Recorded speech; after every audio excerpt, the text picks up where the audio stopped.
प्रयोजनम द्विविधम मुख्यम गौणं चेति।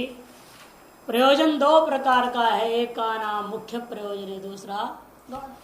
तत्र मैंने उन दोनों में से मुख्य और गौण में से मुख्य कौन है? सुख दुखा भाव मुख्य प्रयोजने। सुख मुख्य प्रयोजन है और दुख का भाव भी मुख्य प्रयोजन। सुख का साधन और दुख का भाव का जो साधन है वो गौण प्रयोजन। तद अन्यतर साधनम गौणम प्रयोजनम। इन दोनों में से किसी भी साधन की इच्छा हो गया गौण प्रयोजन। साध्य की इच्छा क्या है? साध्य हमारा सुख अथवा दुख का भाव, ये साध्य, इसकी इच्छा का नाम मुख्य प्रयोजन। और साध्यभूता सुख का साधन और साध्यभूता दुख का भाव का जो साधन, उसकी इच्छा का नाम गौण प्रयोजन। तार शिक्षा विषय तुम पर लेना है, केवल इच्छा से नहीं होगा। सुखत्वादि रूपेण स्ववृत्तितया इच्छा विषयी क्रियते, ऐसे लिया ना, इसलिए इच्छा का विषय जो हो जाए उसको प्रयोजन।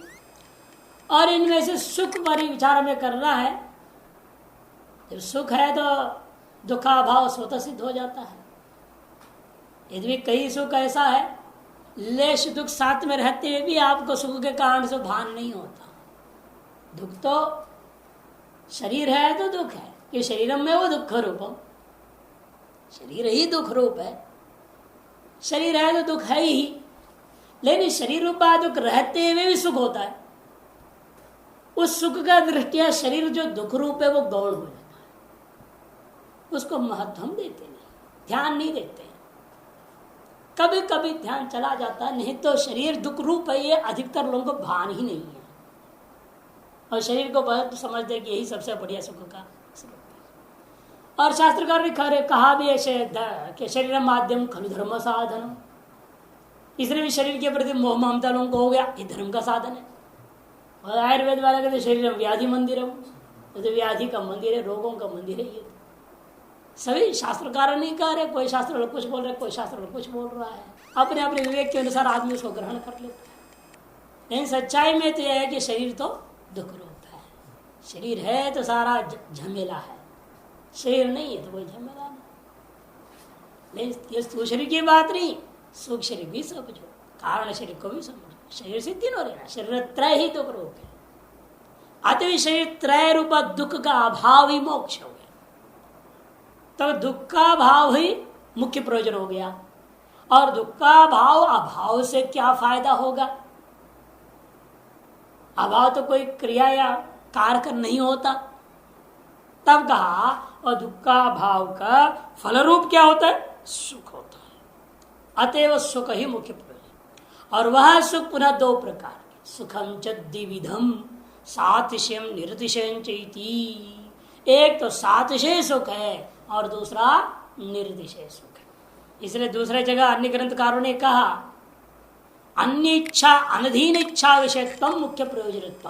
अन्य इच्छा के अनधीन इच्छा का विषय।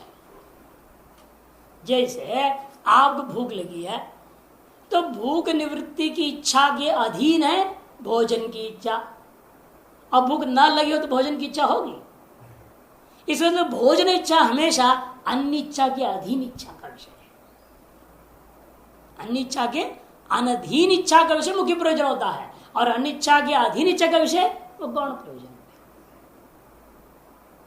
और अन्य इच्छा के अनधीन इच्छा का विषय तो वास्तविक सुख स्वरूप ही है। वास्तविक सुख जो होता है वही जो स्वरूप होता है, जो सुख है वही अन्य इच्छाओं के अधीन इच्छा का विषय नहीं है। जैसे आप सोना चाहते हैं, कहने के लिए तो हम कह सकते भाई जो थकान की निवृत्ति के लिए सोना चाहता हूं, थकान निवृत्ति रूपी इच्छा के अधीन सोने की इच्छा, ऐसा लोग समझते हैं। है ना? ऐसा नहीं है। वो तो उपाधि का धर्म है, शरीर का थकना। और शरीर थका हुआ है, बिना सोए भी वो ठीक भी होगा। कई लोग साधना करते से कई दिन सोते ही नहीं, बुढ़ा के निद्राजित है, निद्राओं को भी जीत लिए लोग हैं। क्या उनके शरीर थकेगा नहीं?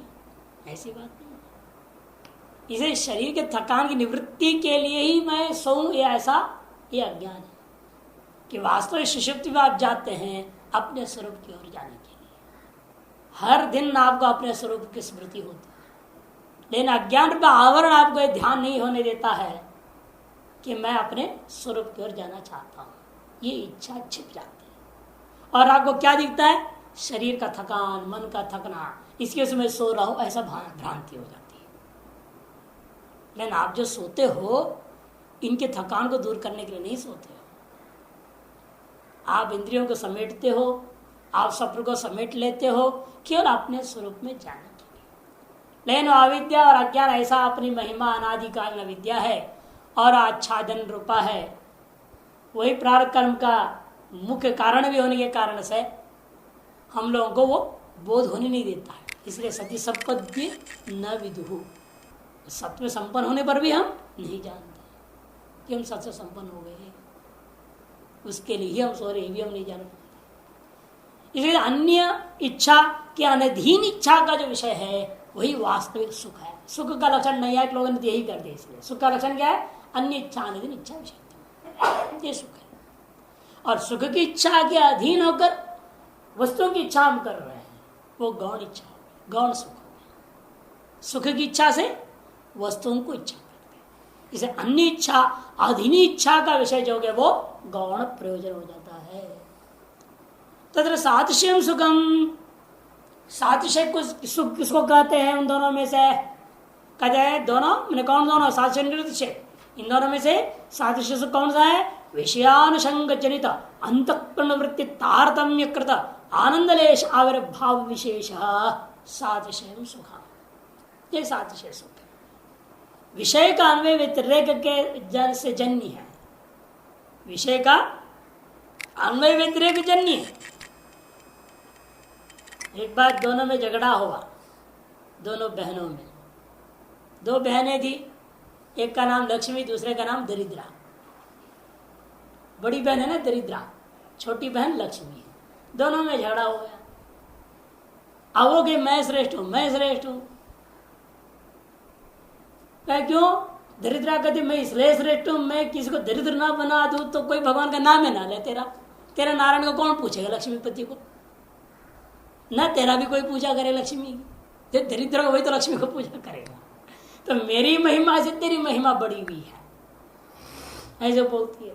कुछ हद तक सही भी लगता है। और लक्ष्मी कहती है यदि मैं कभी किसके द्वार में न गई हो तो तेरा भान भी किसी को नहीं होगा, मैं दरिद्र हूं। तो मैं लक्ष्मी किसके द्वार में हूं, मेरे को देखकर अगला उनके पास उतना है, मेरे पास नहीं है, तभी दरिद्रता का भान होता है। यदि मैं किसके द्वार में ना होती तो दरिद्र को कौन पहचानता? दोनों इस तरह से लड़ रहे थे, मैं ज्येष्ठ हूं, मैं श्रेष्ठ हूं, मैं ऐसा हूं। तो इस तरह नारद जी आए। नारद जी कहते हैं कि ऐसे दोनों ही बहुत अच्छे हैं, दोनों ही श्रेष्ठ हैं। ये कैसा हो सकता है? कहते हाँ, दरिद्रा जाती है तो अच्छी लगती है, लक्ष्मी आती है तो अच्छी लगती है। इधर से दरिद्र आती है तो दुख होता है, लक्ष्मी जाती है तो दुख होता है। इसलिए दोनों सुख रूपा है, दोनों दुख रूपा है। नारद जी ने युक्ति निकाला। इस तरह से यहां पर भी है, विषय का अन्वय व्यतिरेक दोनों ही हमारे लिए सुख दुख रूप होता है। कभी कोई विषय का अन्वय से संबंध से सुख होता है और किसी विषय ऐसे भी है जिनका हटने से हमें सुख होता है। अब देख लो, ये तो जो आजकल के जमाने में बहुत देखने को मिलता है, जो डाइवर्स होते हैं। डाइवर्स क्यों होते हैं? पहले उसी व्यक्ति और वही स्त्री अत्यंत प्रिय हो जाते हैं, अत्यंत प्रिय रहते हैं, वो उससे सुख उनको महसूस हो रहा है। और बाद में क्या होता है, इतना हो जाते हैं तो उसे शकल भी नहीं देखना चाहते, बिल्कुल ठनाठन हो जाता है, डाइवर्स हो जाते हैं। वही विषय अब क्या हुआ, उसका अलग रहने में ही उसको सुख हो रहा है। पहले वही पति घर ना आवे, आधा घंटा लेट हो जाए तो तड़पन थी। वही स्त्री 4 दिन मायके में ज्यादा रुक जाएगी, पति छटपट छटपट होता है, वो मायके में कह कर रुक गई। वही बाद में कितना हुआ, वही विषय आप पहले जो नजदीक रहने पर सुख दे रहा था, अब दूर रहने पर सुख देने लगता है। देखो विषय वही है। इसे अनुशंक कर दिया इन्होंने, एक शब्दावली ऐसे न अन्वय बोला, न व्यतिरेक बोला, न संबंध शब्द प्रयोग कर दिया, विषयानुशंग चनित। विषय संबंध, वो अन्वयात्मक संबंध हो सकता है, व्यतिरेकात्मक संबंध भी हो सकता है। अनुशंग नहीं संबंध से सामान्य से मतलब है। विषय संबंध जनित अंतःकरण का वृत्ति में जो तारतम्य कृत आनंद लेश देखने को मिलता है।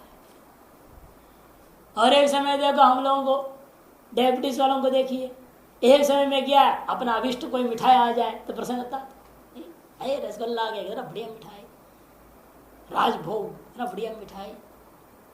और वही डायबिटीज होने के बाद ये सब जहर लगते हैं, ये क्या है, बेकार, रसगुल्ला वसगुल्ला कुछ नहीं होता। डायबिटीज क्या करेगा, वो परेशान, और डायबिटीज का भोजन खुद का भोजन तो बनता नहीं। तब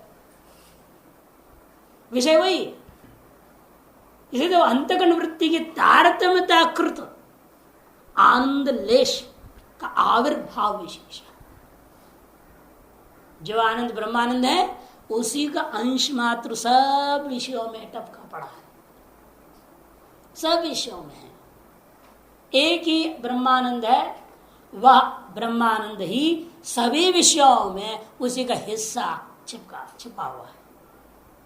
इसलिए अस्ति भ्राति प्रियम रूपम, प्रियम नाम रूपेति पंचकम का,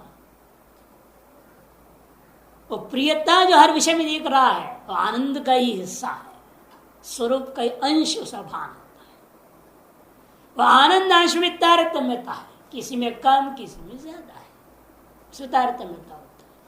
और वह तारतम्यता स्वयं के अंतःकरण में विद्यमान वासना से निरूपित इच्छा की तारतम्यता के कारण, किसी के प्रति प्रबल इच्छा होती और किसी के प्रति बिल्कुल मिले तो ठीक, ना मिले तो ठीक, ऐसे भी भाव रहता। इसे कहते हैं वो अंतःकरण वृत्ति की तारतम्यता कृत आनंद लेश का आविर्भाव विशेष का नाम ही सातिशय सुख है। इसमें क्या प्रमाण है, कद एतस्यैव आनंदस्य अन्यानि भूतानि मात्राम उपजीवन्ति। एतस्यैव आनंदस्य, इसी आनंद का माने इसी ब्रह्मानंद का है, अन्यानि भूतानि समस्त भूत उसी का मात्राम उपजीवंती, एक अंश मात्र का सेवन करते हैं।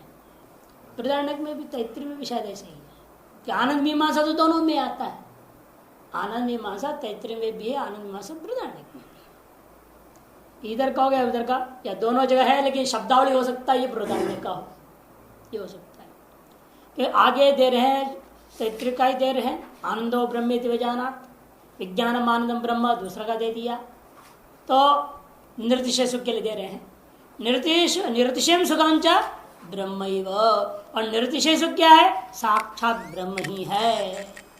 क्यों, आनंदो ब्रह्मेति विजानात्, विज्ञानम आनंदम ब्रह्म,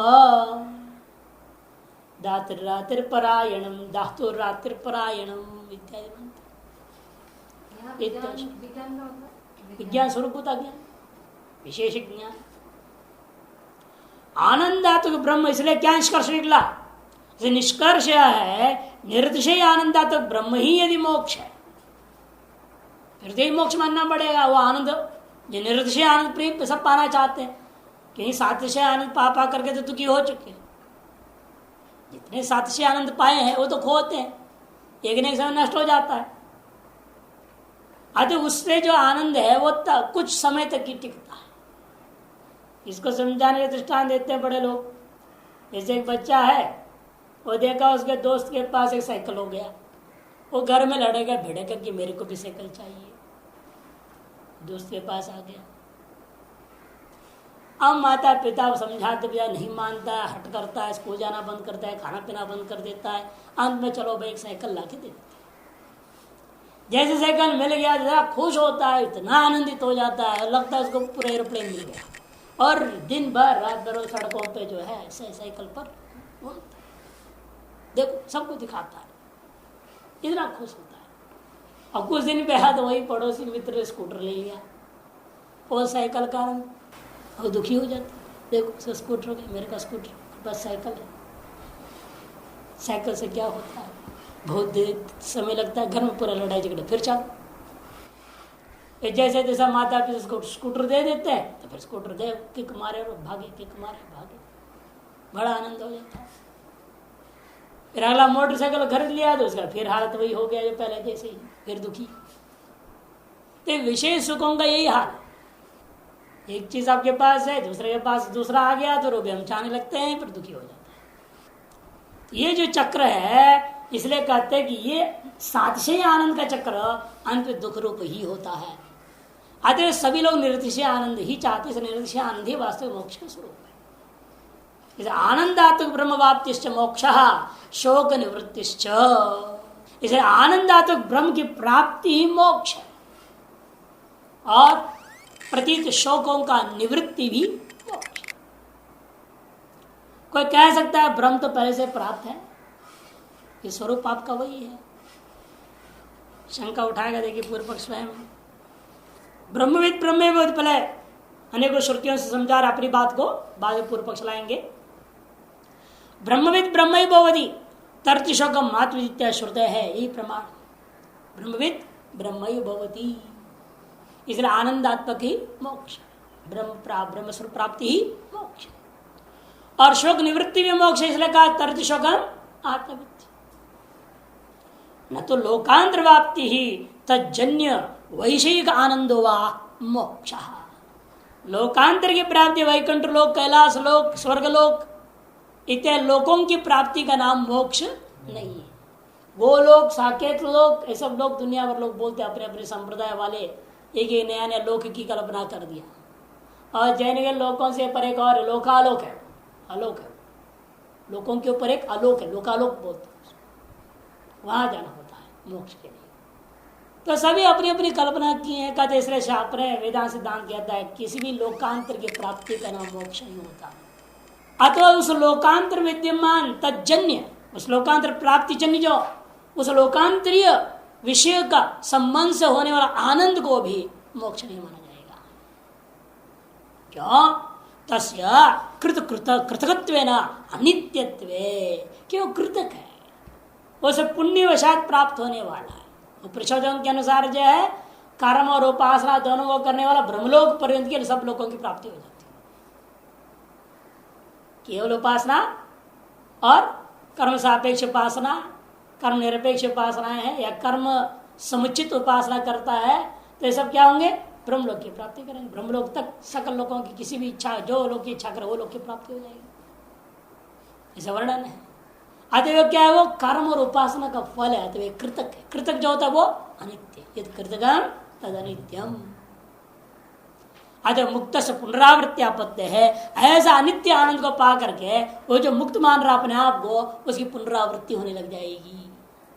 इसलिए भेद का मुक्ति दिशा में, वैषयिक आनंद को मुक्ति माने मुक्ति दिशा में भेद की प्राप्ति हो जाएगी।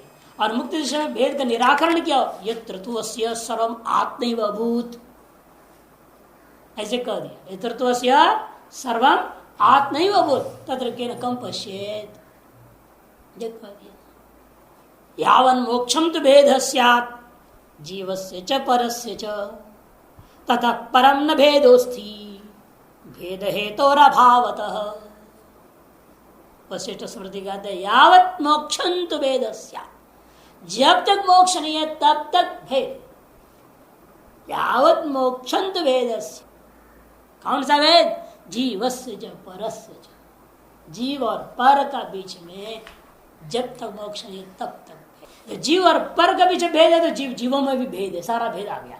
5 प्रकार का जो भेद माना जाता है, 5 भेद आ जाते हैं। ततः परम न भेदोस्ति, मोक्ष के बाद कोई भेद नाम का चीज नहीं रह जाता। क्यों? भेद का कारण अविद्या ही नहीं रह गई। भेद हेतु और अभावतः, इसी को चैतन्य गिरिजी बोलते। बार बार लोग उसको पूछते थे, दोबारा मान लीजिए ब्रह्म का अनुभव कर लेंगे, ज्ञान कर लेंगे, उपनिषद पढ़ गया, फिर दोबारा माया बंधन में ले आएगी तो क्या होगा? दोबारा यदि इच्छा हो जाए, एको हम बहुश्याम प्रजाए, इच्छा हो जाती है दोबारा एको हम बहुश्याम प्रजा इच्छा हो जाए तो माया छोड़ेगी क्या? एकाकी न रमते कहता है चैतन्य जी महाराज बोलते हैं, अरे भाई एको हम बहुश्याम प्रजा इच्छा, ये एकाकी न रमते जो है रमणा भाव, अदेव रमणार्थ इच्छा जो है, ये सारी चीजें होगी तब न जब माया होगी। जब इच्छा की माया अविद्या मर गई इच्छा कहाँ से रह जाए, ऐसा बोलते थे गिरी।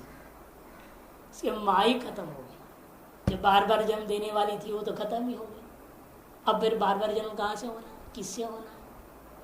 विभेद जनक ज्ञाने नाशम आत्यंतिकं गदे आत्मनो भ्रमणो भेदम असंतंक करिष्यति।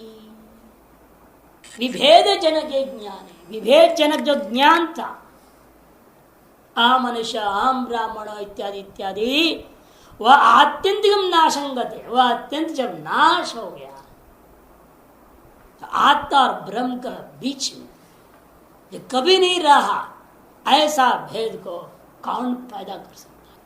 क करिष्यति अर्थात न कोपी तीर्थ। और लोकांतर गमन को प्राप्त जो करते हैं उनके बारे में नहीं कह सकता न तस्य प्राणा उत्क्रामंती अत्रैव समवलीयन्ते।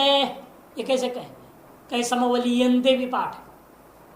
ये लोकांतर प्राप्ति करना ही था मोक्ष, ये कैसे करें? न तस्य प्राणा उत्क्रामंती, लोकांतर प्राप्ति के लिए उत्क्रमण करना पड़ेगा और उत्क्रमण का निषेध हो रहा है। उत्क्रमण का निषेध कर रहे हैं मोक्ष में, इसका मतलब क्या? लोकांतर प्राप्ति मोक्ष नहीं है कि लोकांतर प्राप्ति के लिए उत्क्रमण की आवश्यकता है और मोक्ष में उत्क्रमण का निषेध कर रहे हैं और करे अत्रैव समवलीयन्ते। इसे स्पष्ट है लोकांतर प्राप्ति, लोकांतर विषयजन सुख प्राप्ति आदि मोक्ष नहीं। ब्रह्मैव सन् ब्रह्माप्येति, ये विशुद्धि है। स्मृति भी कहते गीता माम उपेत्य तु कौन्तेय पुनर्जन्म न विद्यते।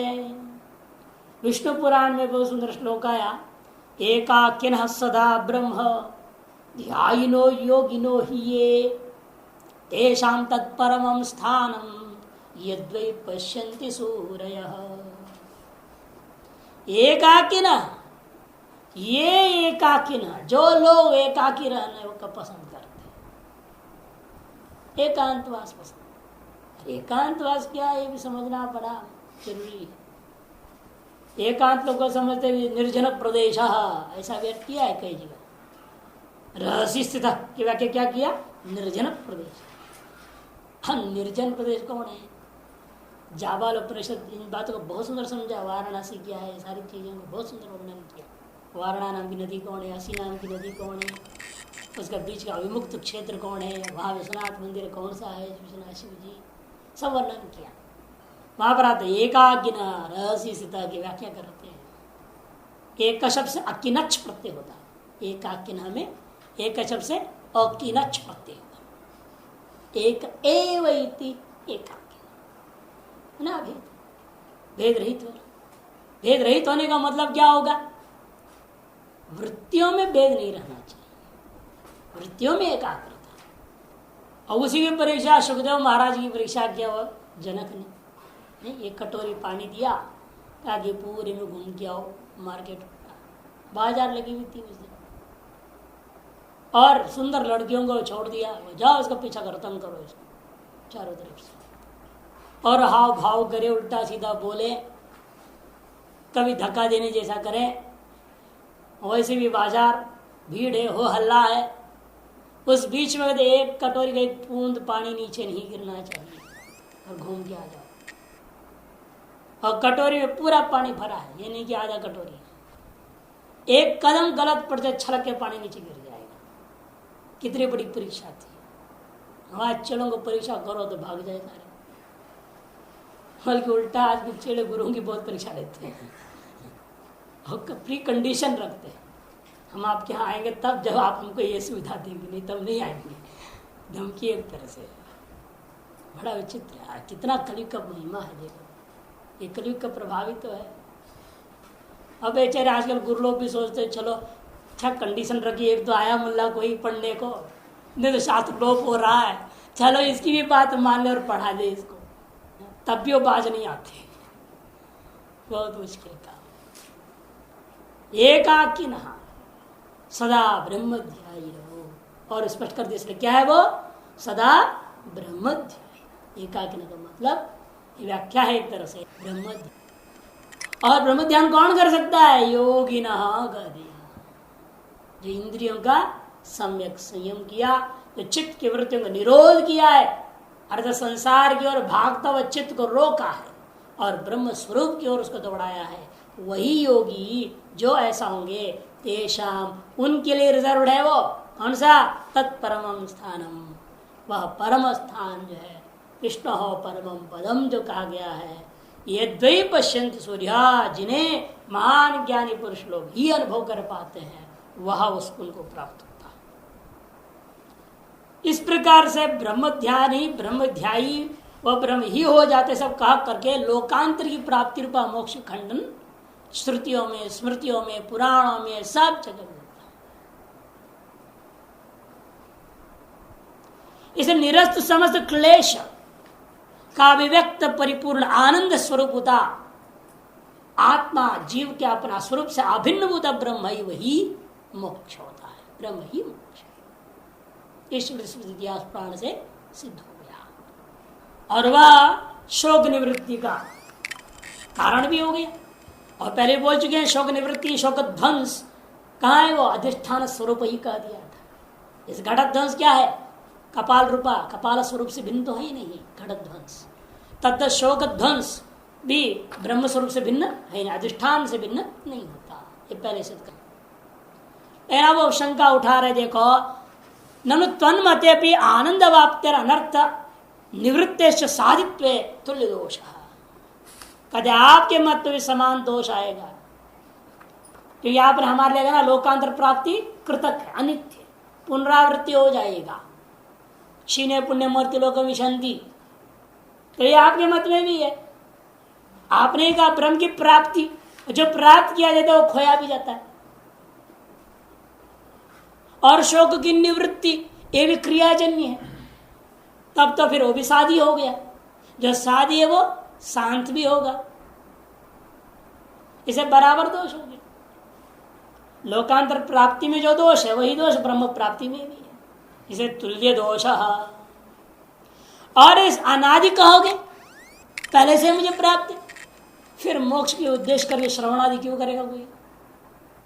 मोक्षम उद्देश्य श्रवणादि प्रवृत्ति अनुपत्ति, यदि अनादि है वो स्वरूप प्राप्त अनादि है वो, शोक भी निवृत्त अनादिकाल से ही है, उसे निवृत्त करने की जरूरत नहीं है, न ब्रह्म को प्राप्त करने की जरूरत है। यदि ऐसा कहते हो फिर तो मोक्ष को उद्देश्य करके श्रवण मन ध्यान आदि प्रवृत्ति जो कर रहे हैं हम, ये अनुपन्न हो जाएगा। तभी चिन्ह बहुत बार होता है, प्राप्त कहीं पुनः प्राप्त करना पड़ता है, निवृत्त को पुनः निवृत्त करना पड़ता है, उसके लिए प्रयास करनी पड़ती है। काम का बच्चा गांव में ढिंडोरा वाली बात है, कई बार होता है, जिससे जिसको हम ढूंढ रहे हैं उसी से हम उसको ढूंढते रहते हैं। दो बार हमारे अपने वेदांत के पढ़ते वक्त का अनुभव है, देखा हमने। एक हमारा अद्वैतपुरी जी करके महात्मा थे, साथ में पढ़ते थे विद्यार्थी। वो क्या हुआ, वो झोंपड़ियों में रहते थे वहाँ बाराबंकी में स्वामी जी के साथ पढ़ने के लिए। तो बिजली थी तो बिजली गई। अब वो जहाँ बैठते थे चौकी में बैठ के पढ़ते थे, पीछे में किसी चीज़ पर रखे थे टॉर्च, वहीं रखते थे हमेशा, आदत थी। अब उन्होंने क्या उसको निकाला, बिजली गई तो उसे देखते खोल के पढ़ते रहे, उसी से पढ़ते पढ़ते शायद उन्होंने उसको दाहिने हाथ में कर दिया। इतने बिजली आ गई तो ऑफ भी कर दिए, ऑफ कर दिए तो ठीक है, हो गई कहानी में, वो पढ़ रहे हैं। कुछ देर बाद फिर बिजली गई। बिजली गई, देखो विचित्रता दिमाग की खेल। उसको दाहिने से ऑन भी किए हैं टॉर्च को, और बाएं हाथ को डाला वहां पर उस जगह पर, और टॉर्च मिला नहीं। और फिर टॉर्च उसको देख रहे हैं, अब मिला नहीं, अब मिला नहीं तो गुस्सा हो गए। कमरे में सब में ढूंढा, उसी टॉर्च से सारा कमरा ढूंढा, कहीं नहीं मिला। फिर हमारे कमरे में आए, तुम हमेशा इधर उधर करते, हमारे सामान को बोल रहे, मेरे को आरोप लगा दे, हम परेशान होते हैं, तुम मजाक करते हो, हंसी मजाक करना आपका स्वभाव है, तो आप हमारे टॉर्च को कहाँ गायब कर रहे? हाथ में टॉर्च खड़े, मैं देख रहा हूँ उनके हाथ में ही है। मैंने कहा ऐसे चलो महाराज जी के पास चलो, आप झूठे हमारे पर क्यों लगाते, हम तो यहीं बैठे तब से, चलो महाराज जी के पास। तो महाराज जी के पास देंगे उनको, उसे दूध दे के मैं आया तो बात जो बैठे थे, महाराज जी देखे टार्च उसका कहीं खो गया, और मेरे को बोल रहा टार्च टार्च, और मैंने इशारा किया हाथ को, स्वामी जी और स्वामी ने कर रहे तुम्हारे हाथ में ये क्या है, फिर ये जो दाहिने हाथ में है। अब तब उसकी दृष्टि गई, अरे टार्च है, भागा वहां से कमरे वापस। और टार्च प्राप्त था पहले से ही, और ढूंढ रहे उसे टार्च को। एक बार खुद महाराज जी के साथ ऐसे ही हो गया, दूध ले गया, गरम गरम था, तो उन्होंने पढ़ते रहे तो चश्मा निकाल के रख करके वो दूध उठाए तो गरम था, दूध को वहीं रख दिया, चश्मा पहन लिया और इस बात को भूल गए मैं पहन चुका हूं। कुछ देर बाद पढ़ते रहे, तल्लीन हो गए पढ़ने में, तो फिर कुछ देर मैं गया तो हाँ दूध ऐसे का वैसा है, गिलास ले जाता था सफा तो वहीं पड़ा है। तो मैंने महाराज जी ठंडा हो गया, तो तुरंत उन्होंने उठाया और पी लिया और रख दिए गिलास जब, तो उन्हें वो बस स्मृति आई तो मैंने पीने के लिए निकाल के रखा था, पहना, ये बात भूल गए। और अब ढूंढ रहे चश्मा को, कहाँ है, पहने हुए हैं और ढूंढ रहे इधर गए उधर। तो हम भी समझ गए, तो हमने कहा कमरे में छोड़ गए होंगे। नहीं मैं गया ही नहीं, मैं यही बैठा हूँ। अरे हो सकता है, अब ध्यान नहीं हुआ, उधर दौड़ाया, हो सकता है लोकेशन करने गया हूँ, वहां दौड़ाया, कहीं नहीं बोला। अब बैठे बैठे उनकी, आपने कभी देखा होगा, बैठे बैठे यूं बोलते थे, यूं उनकी स्टाइल है वो थोड़ा ऐसे बोलने का, यूं यूं खा गया। अब ऐसे जैसे किया ना, वो लग गया अंगुली, अरे देखे चश्मा वही है। तो ऐसे हो जाते घटना। था मैंने देखा, देखो ये जो शास्त्र कहता है ना, प्राप्त का भी भ्रांति हो जाता है अप्राप्त करके, आते पूरा प्राप्ति के लिए प्रयास करना पड़ जाता है कुछ न कुछ। निवृत्त के भीतर से निवृत्त है, लेकिन भ्रांति की निवृत्त नहीं है, और उसको निवृत्त करने के लिए प्रयास करना पड़ जाता है। ये करे यहां पर भी सिद्धस्य ब्रह्म रूपस्य मोक्षस्य असिद्धित्व भ्रमेण तत्साधन प्रवृत्ति उपपत्ति है। यदि भी ब्रह्म रूप हर जीव का सिद्ध है, कोई शंका ही नहीं, आप ब्रह्म है, सच्चिदानंद रूप है, आनंद की प्राप्त करने कोई जरूरत नहीं है, प्राप्त है, आपका स्वरूप है, उसको कहां प्राप्त करना है, और प्राप्त तो है, ऐसा कोई संशय नहीं। सिद्धस्यैव मोक्षस्य ब्रह्म रूपस्य असिद्धत्व भ्रमेण। लेकिन क्या आपको लग रहा है, मैं ब्रह्म नहीं हूं, मैं जीव हूं, मैं अल्पज्ञ हूं, मैं दुखी हूं, मैं संसारी हूं, मैं गृहस्थ हूं, मैं पापी हूं, ऐसे ऐसे दुनिया भर बातें आपके दिमाग में घूमते रहते हैं बेमतलब। चाहे जितने बार समझाओ तुम ब्रह्म हो भाई, तुम ये सब नहीं हो, तो भी क्लास से बाहर जाते ही सोचेगा अरे कल तो व्रत करना पड़ेगा, कल एकादशी है, व्रत करना पड़ेगा, नहीं तो पाप लग जाएगा। अरे किसको पाप लगेगा, सारा वेदांत सुना बेकार गया। यहाँ से बाहर निकलते एकादशी दिखने लगा, उसका व्रत नहीं करूंगा तो पाप लगेगा, सोच रहा है, न पुण्य पाप स्पृशतः। अब लेकिन ये सब दिमाग में देखो, जितना भी सुनते रहो वो असर नहीं करता, न आसान नहीं है असर करना। एक दिन तिलक नहीं लगाया तो लगता अरे आज क्या करा, पता कौन जन का पाप जग गया, आज तिलक ही लगाना भूल गया फिर पाप दिखाई दिया उसको। मौसम अच्छा है, गंगा जी जो स्नान हो रहा था कितना बढ़िया है, किसी जन का पुण्य जग गया है तो रोज गंगा स्नान करने का मौका मिला, ऐसा सोचते। इसका मतलब क्या है, आपके स्वरूप को आपने असिद्ध कर लिया। मुझे ब्रह्म प्राप्त नहीं है, मैं पुण्यवान हूं या मैं पापी हूं, ऐसे ही आपके जो दिमाग में 24 घंटा चलते रहता है। काम ये अनादिकालीन टेप चल रहा है अंदर में, कभी अपने आप को पुण्यात्मा मानते हो, कभी अपने आप को पापात्मा मानते हो। ये जो असिद्धत्व मोक्ष या मेरा अपना आनंद स्वरूप असिद्ध है, अप्राप्त है, यह भ्रम है। और उस भ्रम का निवारण अर्थ को क्या करना पड़ेगा, तत्साधने प्रवृत्ति उपपत्ति है। उसका साधन क्या है, उपनिषद क्या। इसी प्रकार से अनर्थ निवृत्त रपि, जब हमारा स्वरूप ही ब्रह्म में आनंद रूप है, अनर्थ तो वह है नहीं, शोक तो वह है नहीं। आनंद स्वरूप में, आनंद स्वरूप में शोक कहां है। इसी तरह यहां पर भी क्या, जिस प्रकार से समुद्र में मीठा का पानी कोई ढूंढेगा तो कहां मिलेगा मीठा पानी समुद्र में। आनंद सागर है, वहां शोक कहां से ढूंढोगे, शोक मिलेगा नहीं। पर विरुद्ध वस्तु की प्राप्ति नहीं हो सकती। सूर्य में ढूंढो अंधकार को तो कहां से मिलेगा, नहीं मिल सकता। तद्वत यहां पर भी है, अनर्थी वास्तव में है ही नहीं, पहले से निवृत्त है स्वरूपतः, फिर भी अधिष्ठान ब्रह्म स्वरूपतया सिद्धा एवं। अनर्थ निवृत्ति भी अधिष्ठान भूत ब्रह्म स्वरूप होने के नाते सिद्ध ही है। लेकिन फिर भी अनर्थ की भ्रांति है आपको, अनर्थ का भ्रांति है, शोक का भ्रांति है, दुख का भ्रांति है, अपने आप को दुखी समझते हो। और विशेष रूप में भ्रांति तब काम है जब आदमी शरीर रोगी हो जाए। जब आदमी का शरीर रोगग्रस्त हो जाए ना, तब असली परीक्षा होता है वेदांती। तब उस रोग को किस दृष्टि से वो ग्रहण करेगा। साक्ष्य भाव में स्थित उसको दृष्टि देखेगा, उसे दुख लेश मात्र में नहीं हो, लेकिन वह तादात्म्यता हो जाता है, फिर दुखी हो जाता है। फिर बड़े बड़े वेदांती कहते कब ये शरीर मर जाएगा ऐसे सोचते। कई महात्मा देखा आत्महत्या भी कर लेते। जो शास्त्र विधि से करें तो कोई आपत्ति नहीं, वो तो आत्महत्या नहीं मानी गई।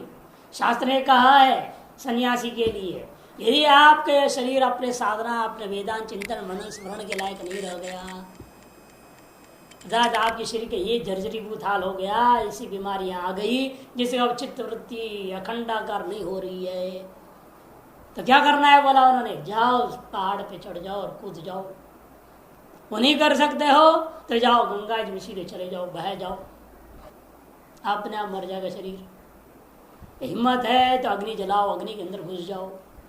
उससे भी नहीं तो और भी है, भयंकर बीमारी आ जाए, कहते ऐसे भी कर सकते हो, गड्ढा खोद दो, अंदर बैठ जाओ, चारों से ढकने बोल दो यहाँ तक, फिर तैयार रहे लोग। जैसे अंतिम श्वास गया ऊपर से बंद कर दिया। स्थल समाधि कहते हैं, स्थल समाधि, जल समाधि, अग्नौ समाधि व पाषाणवत् पर्वता दवा पतित्वा विसर्जे।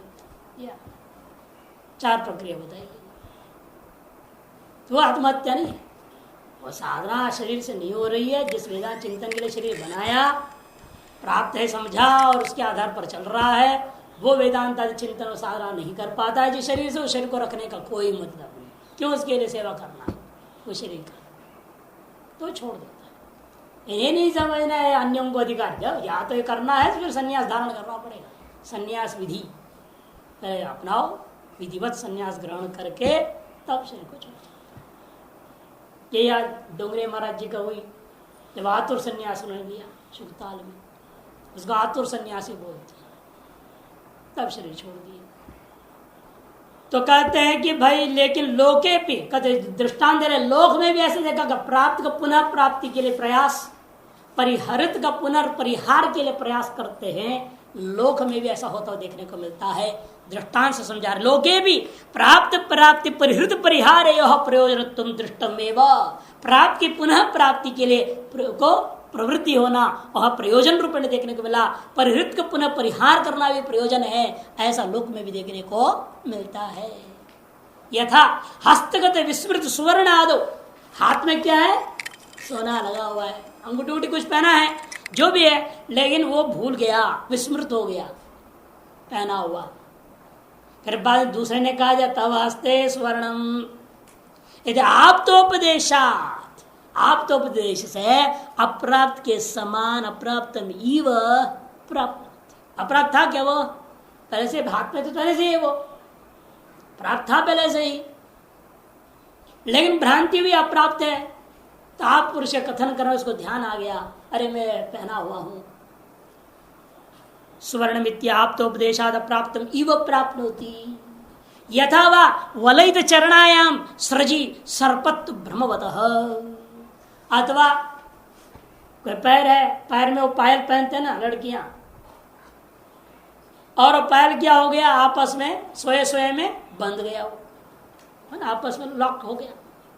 अब वो सोच रहे कोई सर्प जो है बांध दिया है, और भाई वैसे समझो उसकी कोई कड़ी के थोड़ा सा निकल गया होगा, वो चुभ भी गया, चुभने जो समय सांप काट दिया, डर गए, चिल्लाने लगा सांप है सांप, पैर बांधा, काट दिया काट दिया। और माता पिता है देखे क्या है, वास्तव सांप, पैर में सांप है नहीं, वो पायल आपस में लॉक हो रखा है, उसी के कोई कड़ी की थोड़ा सा कहीं चुभ गया, वो से काट दिया, समझ रहे।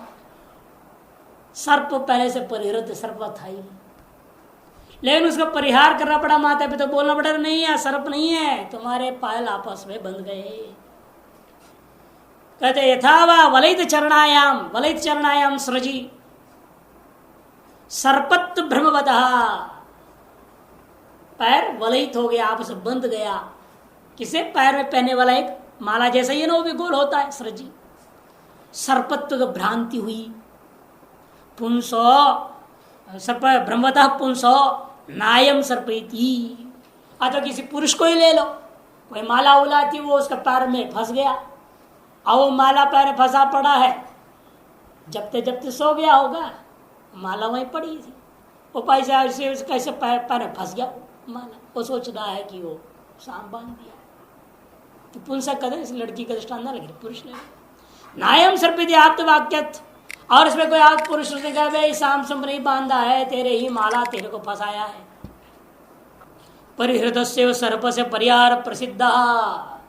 परिहृत सर्प का पुनः परिहार वह आप्त वचन से होता हुआ देखने को मिलता है। एवं प्राप्त आनंद से प्राप्ति परिहृत अनर्थ से शोक से निवृत्ति और मोक्ष प्रयोजनम। इस तरह से प्राप्त आनंद का पुनः प्राप्ति अर्थात ब्रह्म निवृत्ति और परिहृत अनर्थ तथा शोक का निवृत्ति सुख स्वरूपानुभूति, यही मुख्य प्रयोजन है। ऐसे करने में कोई दोष नहीं है। लेकिन एक ऐसा होता है तार्श आनंद प्राप्ति माने ब्रह्म निवृत्ति पूर्वक आनंदानुभूति, इसी प्रकार सुखानुभूति पूर्वक दुख का निवृत्ति। एक कैसा होगा? सच ज्ञानैक साध्य, ज्ञानादेव तो कैवल्यम, ज्ञान से ही साध्य, कर्म से नहीं, कर्म समुचित उपासनाओं से नहीं, उपासना समुचित ज्ञान से नहीं, कर्म समुचित ज्ञान से नहीं, केवल ज्ञान से। अब शंका क्यों हो रहा है? पंक्ति लिखनी पड़ी ने, सच ज्ञान ही का साध्य, क्योंकि यह पूर्व पक्षी कर्मकांडी है, उधर कर्म से मोक्ष होता है। श्रुति ने लिखा हिरण्यदा अमृतत्व भजन्ते, सोना को दान देने वाला को भी अमृत प्राप्त होता है, सोना दान करने वाले। हिरण्यदा अमृतत्व भजन्ते, हिरण्य को दान देने वाला जो आदमी होता है, हिरण्य दान देने वाला आदमी को अमृतत्व की प्राप्ति करती है। नहीं, इस अमृतत्व का अर्थ मोक्ष नहीं है। पूर्व पक्ष क्या समझ रहा है? अमृत से मोक्ष समझ के शंका कर रहा है। हिरण्य दान रूपा कर्म के द्वारा अमृतत्व पे मोक्ष प्राप्ति की आशंका, तो सिद्धांति कहते नहीं, ये नहीं हो सकता। मोक्ष कर्म साध्य नहीं है, बल्कि कर्म साध्य भी नहीं है, कर्म ज्ञान समुच्चय साध्य भी नहीं है, कर्म उपासना ज्ञान त्रिपुटी समुच्चय से भी नहीं है, उपासना ज्ञान समुच्चय से भी नहीं है, केवल ज्ञान से होता है। और फिर कर्म और उपासना को तो केवल आपके अंतःकरण को तैयार करने में मदद करता है। तमेव विदित्वा अतिमृत्युमेति नान्य पंथा विदिते अयनाय, अयनाय माने मोक्षाय, अन्य पंथा न विद्यते, दूसरा कोई रास्ता ही नहीं है। अतएव जहां कहीं भी इस प्रकार का अमृतत्व शब्द आ जाता है कर्म में उपासना में, वह सब क्या समझना? सापेक्ष अमृतत्व है, पारमार्थिक अमृतत्व नहीं। सापेक्ष का मतलब क्या? प्रलय पर्यंत वो अमर हो सकता है, देवताओं के समान प्रलय पर्यंत रहेगा, यह अर्थ निकाल सकता। क्या फायदा है? प्रलय पर्यंत रहेगा, संसार को देखते बैठा रहे, कुछ कर नहीं सकता। और संसार दुखमय है, उस दुखमय संसार को देख के इतना जरूर है कि प्रलय पर्यंत रह करके उसको संसार से इतना वैराग्य हो जाएगा, तो अगले कल्प में, अगला जो सृष्टि में जैसे उसका जन्म होगा, वो सीधे ही ज्ञान में चला जाएगा, वैराग्य परिपूर्ण रहेगा।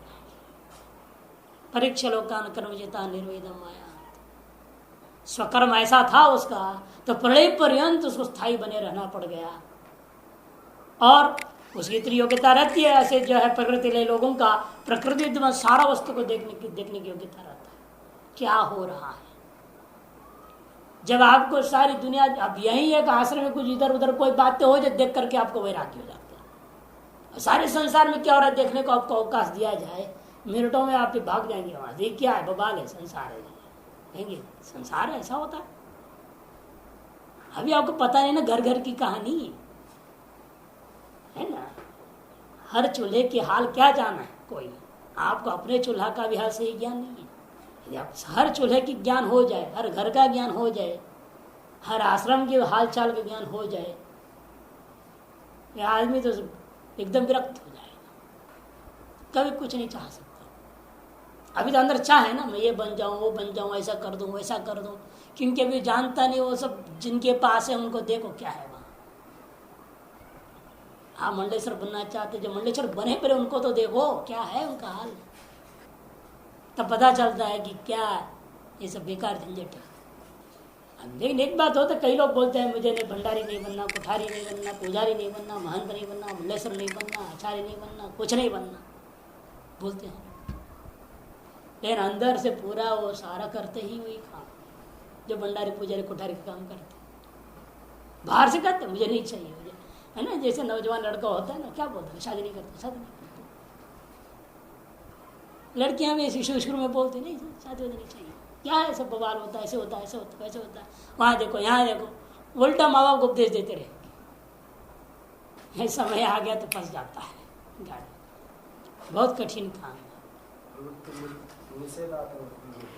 हाँ, निषेध तो में भी प्रवृत्ति है, वो जबरदस्त, उसका जड़ बहुत नीचे छिपा रहता है। महात्मा थे वृंदावन में, मतलब वैष्णव संप्रदाय से, और वेदांत उनका बहुत सुधरा हुआ था। वो निषेध बहुत करते थे, मेहनत आएगा। विद्वान में ही थे। वहाँ जो है उनके गुरुजी ने पहले भेज दिया बनारस पढ़ने, वहाँ गए नहीं क्योंकि बर्तन मांजने पड़ते थे, एक दुनिया करना पड़ता था। अब गुरुजी ने कहा उसको बुलाओ जरा एक बार, तो बुलाओ यहाँ, तो बुला करके चादर उड़ा करके सही छोड़ दिया।